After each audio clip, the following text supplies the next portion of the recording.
என்ன தலைவர சாப்பாடுல எப்படி இருக்குது, குழம்புல எப்படி இருக்குது? நான் வச்சேன். வண்டிக்கு வந்தோடனே போதும் சட்டியை போட்டு கமுத்திட்டு குப்பு குப்புன்னு அடிச்சிட்டு இருந்தா என்ன அர்த்தம்? எவ்வளவு கஷ்டப்பட்டு சமைச்சு கொடுத்தா அடே அப்பா குறத்தியாட்டா. தங்கச்சி நான் தான் சமைச்சு நான் தான் சமைச்சு போற. 2 பேர் வர என்ன கட்டு கட்டுறீங்க?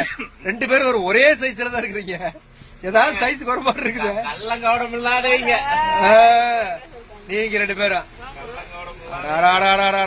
குழம்பு எப்படி இருக்குது? நான் வச்சு குழம்பு ஒன்னாங்க கழட்டினாரு, நான் தான் வச்சேன். மனசாட்சியே இல்லாம தங்கச்சிக்கு சோத்து போட்டு கொடுத்து எனக்கு ஒரு பருக்க கூட போடல, நான் போட்டு திக்கிறேன். நீங்க போன்ல பேசிட்டு இருக்கீங்க மும்முரமா. எங்களுக்கு சோறு முக்கி நாங்க போட்டு உட்காந்துட்டோம். உங்களுக்கும் கேட்கலாம் அப்பயே நினைச்சேன். ஒரு பருக்க போடல, கப்பு கப்புன்னு 2 பேரும் அழிச்சிட்டு இருக்கிறீங்க. ஒரு சோறு கூட போடல எனக்கு.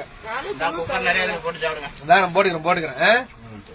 நாளைக்கு மட்டனா சிக்கனா? குழம்பு அதையும் காலியாயிரும் பாத்துக்கங்க.